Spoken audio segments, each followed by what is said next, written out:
Akala ko ang pag-abroad ang magiging sagot para maiahon ko ang mga anak ko sa hirap at mabigyan sila ng mas maayos na kinabukasan. Pero hindi ko alam, sa Jeddah pala magsisimula ang pinakamabigat na kabanata ng buhay ko.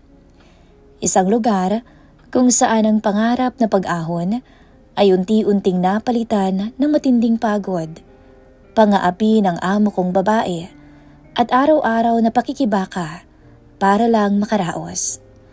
Hanggang sa dumating ang puntong sa sobrang bigat na ng lahat ng dinadala ko, may isang desisyong gagawin ako na alam kong mali pero magpapabago sa takbo ng buhay ko.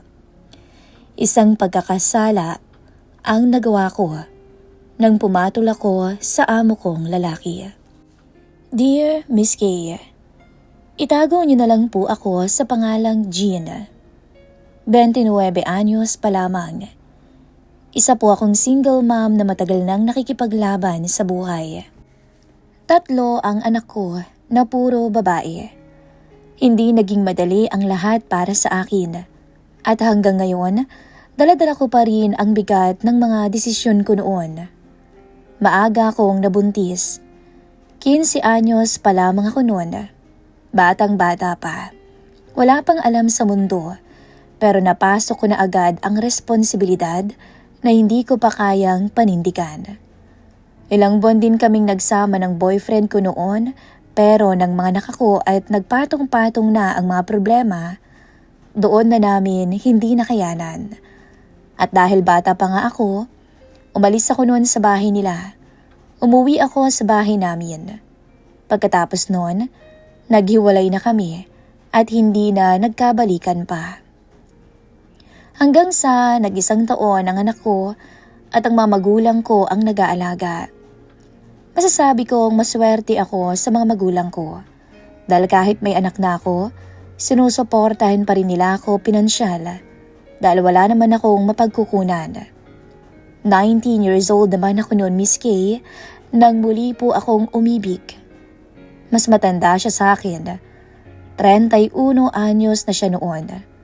Nagtatrabaho sa Maynila sa isang malaking mall. Hiwalay siya sa asawa niya at nagkakilala lang kami online. Matagal din kaming nagka-chat hanggang sa nagkita nga kami at may nangyari agad sa aming dalawa.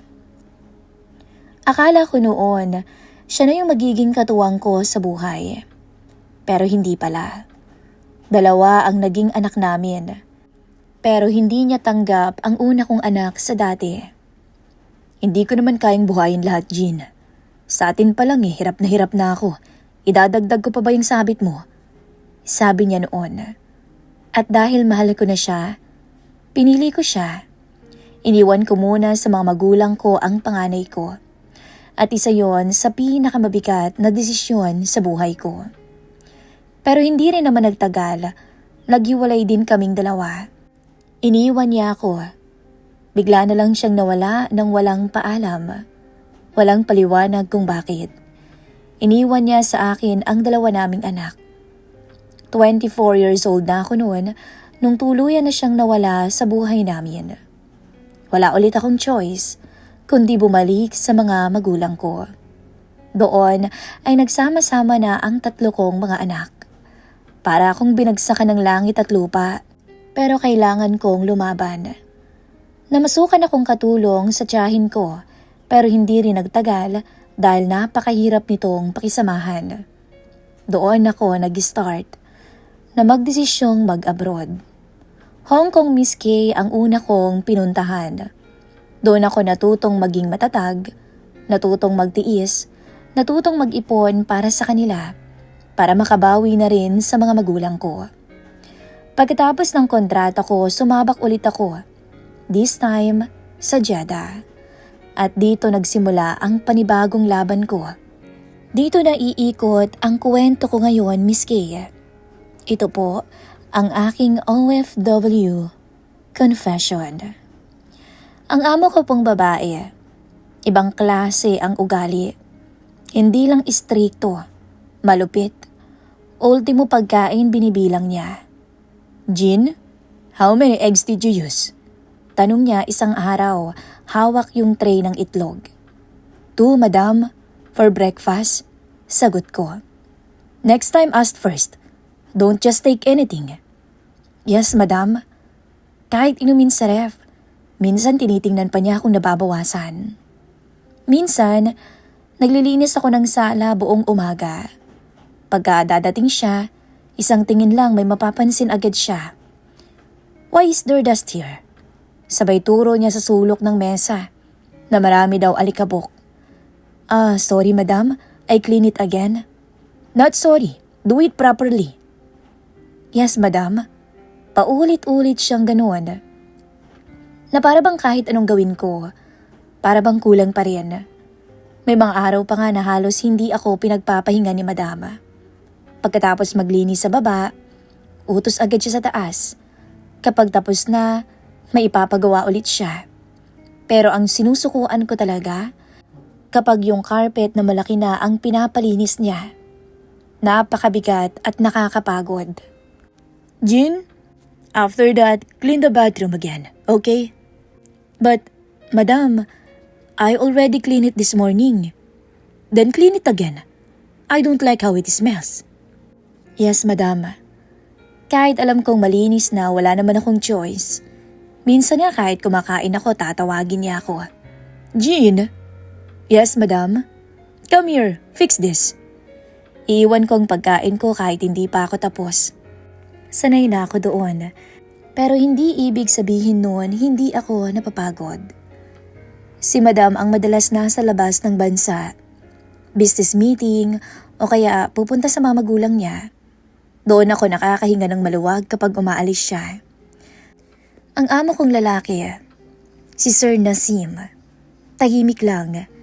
Hindi siya palasalita. Minsan sa bahay lang siya nagtatrabaho, minsan naman umaalis. Madalas napapansin ko na tumitingin siya sa akin, pero wala naman akong iniisip na kakaiba. Baka normal lang at baka nagkataon lang. Hindi ko naman yon pinapansin. Mas iniisip ko kung paano ko matatapos ang trabaho ko nang walang napapansing mali si madam. Dahil sa bahay nga na ito, isang mali lang, sapat na para mapagalitan ka buong araw. Kaya lagi akong maingat. Laging tahimik at laging sumusunod sa mga utos. Pagkatapos ng trabaho ko sa gabi, doon lang ako nagkakaroon ng kaunting pahinga. Doon ko hinahanap ang konting saya. Mayroon po akong kasintahan ngayon, Miss Kay. Ang boyfriend ko. Isang Pakistani na nakilala ko online din. Hindi pa kami nagkikita. Sa video call lang. Pero kahit papaano, naging sandalan ko siya. "Hey, Jean, how was your day?" Tanong niya habang nakangiti sa screen. Napapangiti rin ako kahit pagod. "I'm tired but I'm okay," sagot ko. "You look tired, did you eat?" "Yes, I did." "Take care of yourself, okay? You need to stay strong for your kids." Palagi niyang binabanggit ang mga anak ko. Sa totoo lang mabait siya, pero pilyo madalas. Madalas kasi siyang magsabi ng kung ano-ano. At dahil sa matagal na rin naman akong single, kaya ayos lang sa akin. "How's your kid?" Tanong niya minsan. "They're okay. My mother's taking care of them." "That's good. I wish I could meet them someday." Ngumiti ako. Maybe someday. Sa totoo lang hindi siya perpekto. Pero mabait siya. Hindi tulad ng mga nakaraan ko. Minsan habang kausap ko siya, nakakalimutan ko ang pagod ko. Nakakalimutan ko kung gaano kahirap ang araw ko. "You deserve better, Jean." Sabi pa niya minsan nung seryoso kaming magkausap. "What do you mean?" "You work hard, and you still not treated right." Natahimik ako. Sa kanya ko sinasabi lahat ng nangyayari sa akin dito sa amo ko. Matured siya at wala naman akong masasabi sa kanya. Bata pa siya. Kaedad ko lang din. "Maybe this is my life?" Sagot ko. "No, this is just a chapter." Hindi ko alam kung bakit pero tumatatak sa akin ang mga sinasabi niyang iyon. Chapter lang, ibig sabihin may susunod pa. Baka nga may mas maganda pang mangyayari sa akin. Sana nga. Pagkatapos ng tawag namin, bumabalik ulit ako sa realidad. Sa tahimik na silid ko, sa pagod kong katawan, at sa buhay na kailangan kong ipagpatuloy sa araw-araw. Hindi ko alam noon na sa loob ng bahay na iyon, may unti-unting nagbabago.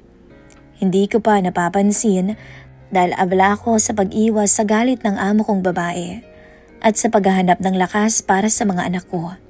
Pero minsan, may mga bagay na kahit hindi mo hinahanap kusang darating.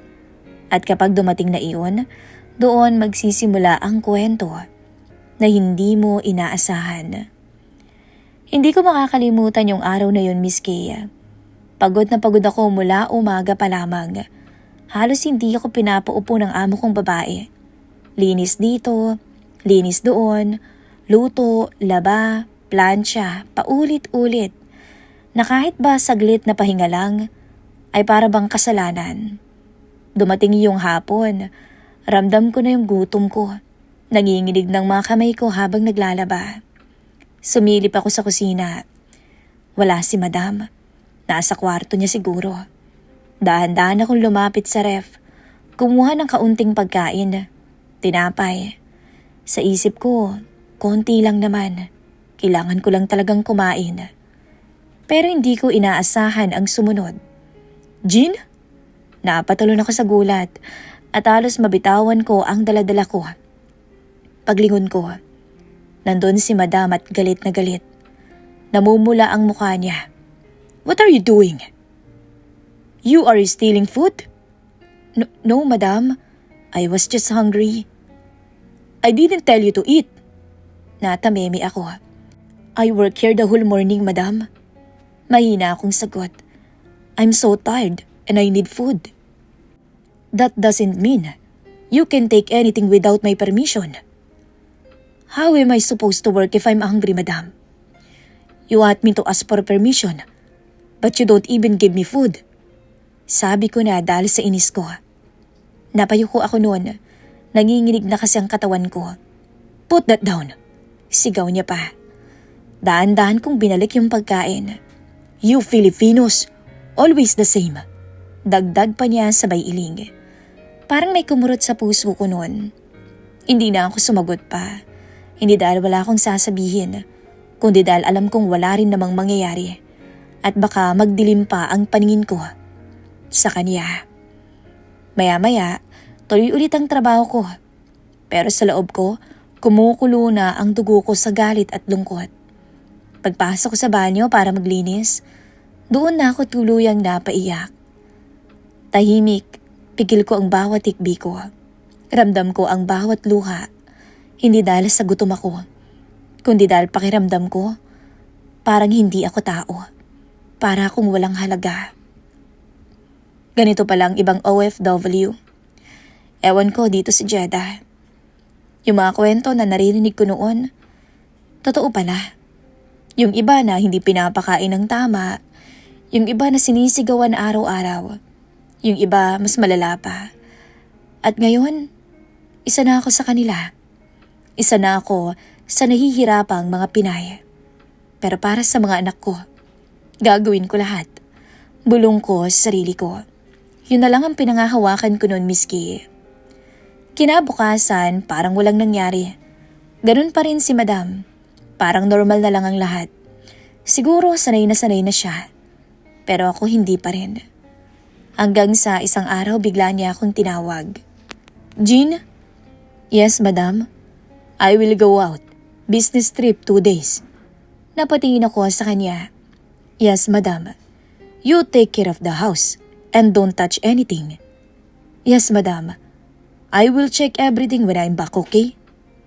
Pag alis niya, tsaka ko lang naramdaman ang kakaibang gaan sa dibdib ko noon. 2 araw. 2 araw na walang sisigaw sa akin. 2 araw na kahit papano, makakahinga ko ng maluwag. Napapangiti akong mag-isa habang naglilinis noon. Ay, sa wakas talaga. Pero hindi ko alam na ang 2 araw na yon ang magpapasimula ng pagbabago sa buhay ko.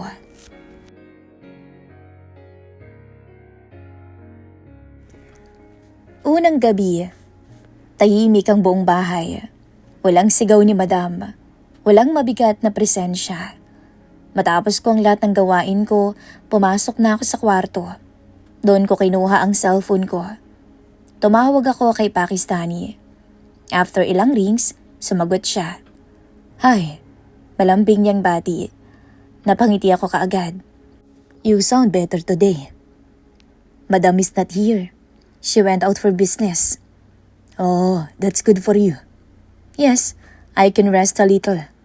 Good. Humiga ako sa kama, hawak ang phone. Did you eat? Tanong niya. Yes, I ate already. Good, sabi niya sabay ngiti. Natawa pa ako ng mahina. Habang nag-uusap kami, hindi ko napansin ang oras. Para akong nasa ibang mundo. Malayo sa pagod, sa galit, at sa lungkot. Hanggang sa para bang may narinig akong yabag sa labas ng kwarto ko. Napakunot ang noo ko. Akala ko ako lang ang gising noon. Pero maya-maya biglang may kumatok. Kinabahan ako bigla. Wait, someone's outside. Bulong ko sa phone. Okay. Sagot niya. Tumayo ako. Daan-daan akong lumapit sa pinto. Pinagbuksan ko. Nakita ko si Sir Nazim. Sir? Gulat kong sabi noon. Tumingin siya sa akin tapos napansin niya ang cellphone ko. You're talking to someone? Yes sir. My boyfriend. Sagot ko na medyo kinakabahan. I see. Tumango siya. Tahimik ulit at para bang may kakaiba sa tingin niya nung gabing yon. Good night sir. I will go to sleep. Sabi ko dahil gusto ko nang isara ang pinto. Pero nagsalita siya. Wait, natigilan ako. Yes sir? You have a boyfriend? Yes sir. From your country? No sir. Other country. Tumango lang ako. Sandali siyang natahimik at parang may iniisip. Then he smiled a little. Okay. Isinara ko na ang pinto pero ang bilis ng tibok ng puso ko. Hindi ko alam kung bakit. Kinabukasan, akala ko normal lang ulit ang lahat. Pero hindi pala. Habang naglilinis ako nun sa may sala, dumaan siya. Good morning, Jean. Napatingin ako. Good morning, sir. Ngumiti siya. Ngumiti rin ako ng kaunti. Maliit na bagay pero bago yun para sa akin. Kasi dati, hindi naman siya bumabati. Habang tumatagal ang araw na yon, napapansin ko na mas madalas na siyang dumadaan kung nasaan ako. Minsan, nasa kusina ako at nagluluto. Bigla siyang lalapit at hahawak ng bagya. Do you need help? Tanong niya. Sir, no, I'm okay. Titingnan niya ako mula ulo hanggang paa. Hindi ko maintindihan ang tingin niya, kaya yumuyuko na lamang ako. Pero alam ko, nakakaramdam ako ng kakaiba at doon ako kinakabahan. Isang beses, habang naguhugas ako ng pinggan, bigla siyang lumapit sa likod ko. Jean? Yes sir? Bigla niyang hinawakan ang bewang ko. Napatigil talaga ako noon.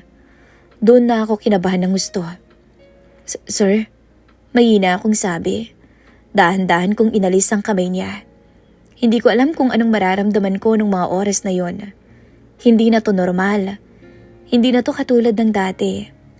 Simula noon mas naging maingat muna ako. Pero habang tumatagal lalo siyang lumalapit.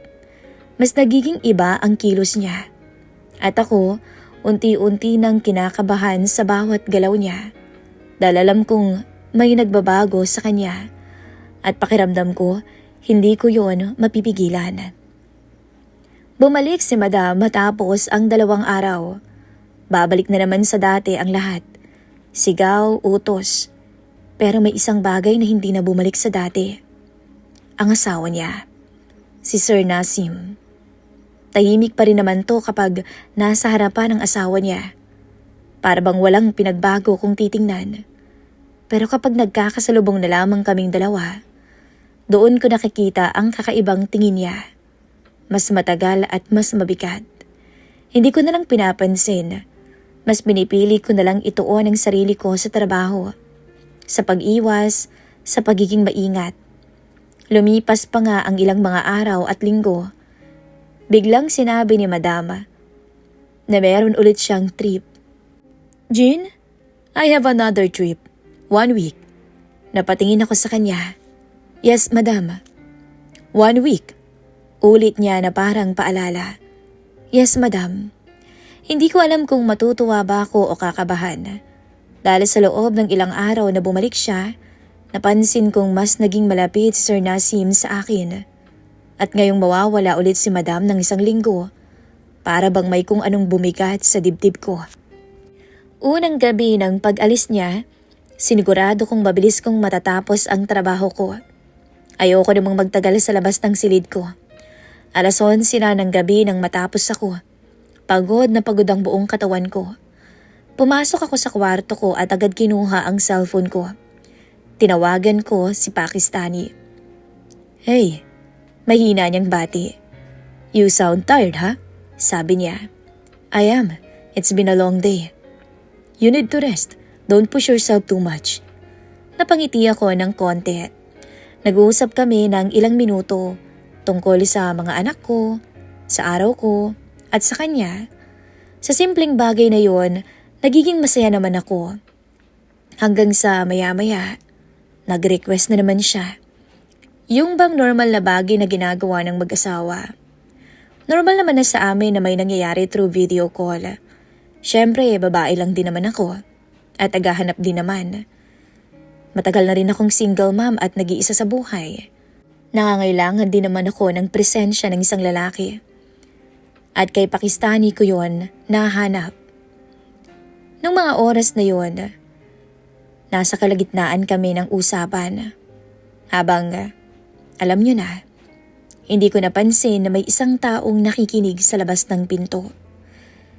Hindi ko naman itatanggi. Alam ko si Sir Nasim yon. Tahimik ng buong bahay. Akala ko kasi ako na lang yung gising. Napakunot ang noo ko maya-maya. Dahan-dahan akong tumayo at lumapit sa pinto. Binuksan ko kaagad yun. At doon ko nga nakita ang amo kong lalaki. Napatigil pa ako. "Sir, what are you doing here?" Tumingin siya sa akin ng diretsyo na para bang may sasabihin. "You were talking to your boyfriend?" Tanong niya. "Yes, sir." Tumango siya. Sandali siyang natahimik. Then he said, "Are you okay?" Tanong niya sa akin. Napakunot ang noo ko. I'm okay, sir." Lumapit pa siya ng kaunti. "Are you happy?" Tanong niya bigla. Nagulat ako. "Sir?" "With him." "Are you happy with him?" Dagdag niya.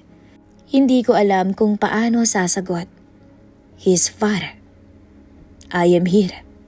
I am near." Hindi siya umalis. Nanatili siya sa harapan ko. "Gina." Mahina niyang tawag. "Yes, sir." Napalunok na ako nun. "I will give you money if you want." "Sir, I don't understand." "Come with me." Pagputol niya. Nanlaki ang mga mata ko noon. "Sir, I can't. Just for a moment." Umiling ako. "No, sir. It's not right." Tahimik siya sandali. Tapos mas naging seryoso ang mukha niya. "You will be happy. But I won't force you if you don't want." Sabi niya. Hindi na ako nakasagot pa. Dahil sa totoo lang may parte sa akin na tama siya. Magiging masaya nga ako. Pero hindi ibig sabihin nun papayag ako kaagad. "I will sleep, sir." Sabi ko na pilit kinakalma ang sarili. Tumingin siya sa akin ng ilang segundo. At nang napagtanto niya na parang hindi naman ako papayag sa gusto niya, tumalikod na siya. Okay. Sinara ko na ang pinto. Pero hindi na ako nakatulog ng gabing yun. Kinabukasan, akala ko iiwasan na niya ako. Pero kabaligtaran ang nangyari. Mas lalo siyang lumalapit. Kapag nagluluto ako, pupuntahan niya ako. "What are you cooking, Jean?" "Lunch, sir." Lalapit siya sa tabi ko. Masyadong malapit. Yung tipong ramdam na ramdam ko na yung init ng katawan niya. "It smells good." sasabihin niya. Ngumiti naman ako ng pilit. Thank you sir. Pero hindi siya umaalis kaagad. Minsan nahawakan niya pa yung kamay ko. Kunwari may ituturo. Like this? Sabi niya habang hawak ang kamay ko. Nanginginig na ako noon. Hindi dahil sa takot, kundi dahil may kakaibang pakiramdam na akong nararamdaman. Isang bagay na matagal ko nang hindi nararamdaman.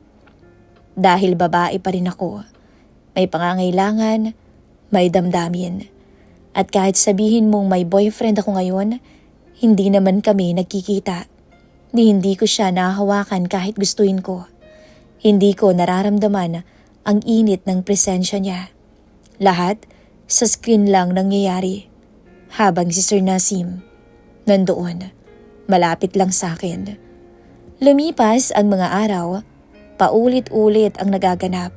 Sa kusina, sa sala, kahit saan ako pumunta. Parang lagi siyang may dahilan para mapalapit. Hanggang sa isang gabi, pagod na pagod ako. At sa totoo lang, napuno na rin ako sa amo kong kababae. Puno ng galit ang puso ko. Puno ng lungkot at punong-puno na ng kapaguran. Nandun ako sa kusina nung lumapit siya. Jean? Yes sir. Tumingin siya sa akin. Mas matagal at diretso. Why are you staying here? Tanong niya. For my children sir. Tumango siya. I can help you. Napatigil ako. Sir, you need money right? Hindi ako sumagot. Pero alam niyang tama siya. Lumapit pa siya ng kaunti. I can give you money. Ramdam ko ang bigat ng hangin. Alam ko na naman kung saan pupunta ang usapan. Aalokin na naman ako. At alam ko rin na dapat akong umatras. Pero hindi ko ginawa nung gabing yon. Hindi agad-agad. Sa isip ko may biglang pumasok. Yung galit ko sa asawa niya. Yung hirap na dinadanas ko dito. At yung mga anak ko na kailangan kong suportahan. Dagdag kita din kung sakali. Tumingin ako sa kanya. Diretso. Then I said softly, give me money. I need money sir. Hindi siya nagsalita. Ngumiti lang siya. I will do what you want. Just give me money. Dagdag ko pa. Tahimik lang siya pero nakita ko ang pagbabago sa mukha niya. At doon, ito na, ginamit ko na ang utak ko. Hindi dahil gusto ko rin, kundi dahil kailangan ko rin. Parehas naman kami makikinabang eh. Alam ko naman sa sarili ko na hindi siya titigil ng pangungulit hanggat hindi ako pumapayag. At mahirap na, baka sa kakakulit niya mamaya, makita pa kami ni Madam. At dahil sa lahat ng nararamdaman ko, yung galit ko sa asawa niya, yung lungkot ko, at yung pangungulila ko bilang babae. Yung init na pilit kong tinatago. Doon ako bumigay. At nung gabing yon, Miss Kay, may nangyari ho sa amin ni Sir Nasim. At doon nagsimula ang lahat ng mga bagay na hindi ko na mababawi pa. Alam nyo, nagulat talaga ako noon. Hindi ko talaga akalain na mangyayari yun sa akin. Kasi kinaumagahan, pagod na pagod na pagod ako. Hindi ako makabangon dahil sa nangyari. Hindi naman kasi ako na-inform.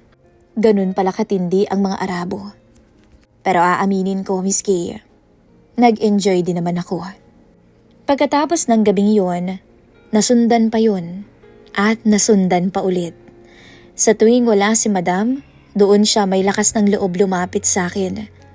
Na para bang may sariling mundo kami na lihim na nangyayari sa loob ng bahay na iyon.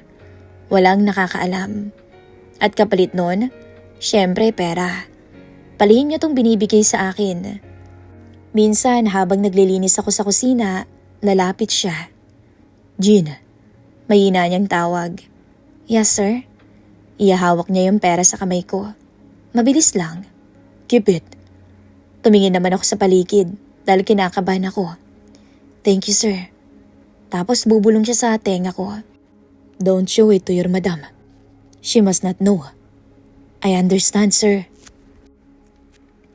Sa totoo lang, Miss Kay, sa perang binibigay niya, nakapagpatayo ng maliit na tindahan ng nanay ko sa harap ng bahay.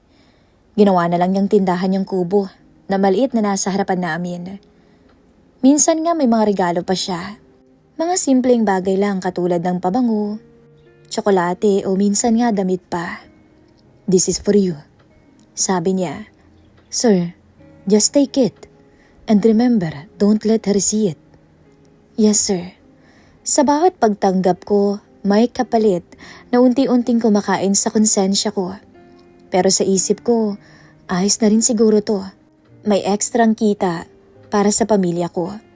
Nakikinabang si amo sa akin, nakikinabang din ako sa kanya. Ganon ko kinukumbinsi ang sarili ko. Pero kahit anong pilit kong gawing tama, alam kong mali yun. Minsan nga sinabihan ako ni amo. Hiwalayan ko na daw yung boyfriend ko. Hindi ako sumagot noon kasi wala naman sa usapan namin yun. Samantala si Madam, walang pinagbago. Ganun pa rin, madamot, mahigpit. Walang pakialam kung tao pa ba ang tingin niya sa akin. Hindi rin siya tulad ng ibang amo na may pasalubong kapag galing sa labas ng bansa. Kung yung ibang amo may konting pasasalamat man lang sa mga katulad namin, ang amo ko wala. Isang araw nga, may inabot siya sa akin pagkarating niya. "Here," sabi niya sabay abot ng maliit na pagkain. Nagulat talaga ako noon. "Thank you, madam." Sa loob ko sobrang saya ko. Sa wakas kahit papaano may binigay siya. Akala ko nga para sa akin talaga yon. Kaya kinain ko yung kalahati. At nagtira pa nga ako. Plano ko sanang kainin ulit mamaya para kahit papaano may pagkain pa ako. Pero hindi pala ganun. Kinahapunan bigla niya akong tinawag. "Jean?" "Yes, madam?" "Where is the food I gave you?" "Madam, I ate some and I saved some for later." Biglang nagbago ang mukha niya. "You ate it?" Napatigil ako. Madam, I thought, that's not for you. You should ask me." Nanginginig na ako noon. "Sorry, madam. Sorry. Always thinking everything is yours." Tahimik lang ako. Hindi na ako sumagot. Pero sa loob ko, may kung ano nang nabasag. Isang maliit na bagay, pero para sa akin, malaking sampal. Akala ko kahit papaano may malasakit siya. Pero wala pala. Kinagabihan sa kwarto, napakatahimik, napakabigat ng pakiramdam ko. Hindi ko na napigilan yung sarili ko. Umiyak ako ng umiyak. Masakit. Pagod na ako. Hindi lang sa trabaho, kundi sa sitwasyon ko. Sa doble kong buhay sa loob ng bahay na iyon. Kinagabihan din noon, nung wala si Madam, lihim na pumasok si Sir Nasim. At para bang alam na ng katawan ko kung anong mangyayari. Pagpasok niya, muling may nangyari sa amin. Pero iba nang pakiramdam ko ng mga oras na yon. Para bang wala na yung kaba. Wala na yung pagkalito. May lungkot, oo. Pero may parte sa akin na para bang ganti ko na lamang kay Madam ang lahat. Alam kong masama. Alam kong mali yun. Pagkatapos na may mangyayari sa amin, aalis na siya. Hindi ko siya titingnan. Parang normal lang na nangyayari sa amin yun. Gabi-gabi. "Take care," sabi niya pa bago umalis. At gaya ng dati, may iiwan siyang pera. Hindi ko alam kung matutuwa ba ako o maiiyak. Dahil sa bawat perang hinahawakan ko, may kapalit naman na hindi ko na mababawi. Lumipas pa ang mga araw, ganun pa rin. Sa tuwing wala si Madam, may nangyayari. Sa tuwing may mangyayari, may kapalit. At unti-unti nararamdaman ko na para na lang akong gamit o bagay na ginagamit kapag kailangan. At sa bawat araw na lumilipas, para bang kinakabahan na ako. Hindi ko kasi alam kung hanggang kailan ko ito kakayanin. Hindi ko alam kung anong mangyayari kapag nalaman ng amo kong babae ang pinaggagawa ko. At higit sa lahat, hindi ko na alam kung ano pa bang natitira para sa sarili ko. Gustong-gusto ko nang matapos ang kontrata ko. Gusto ko nang umuwi. Gusto ko nang makalayo sa lahat ng ito. Pero may tanong na paulit-ulit sa isip ko. Sa ginagawa ko ba ngayon, Para sa anak ko pa ba to? O baka naman tuluyan na akong nawawala sa sarili kong isip. Maraming salamat po Miss Kay sa pag-ere ng maiksing kwento ng buhay ko. Muli, ako po ang inyong sender, Gina.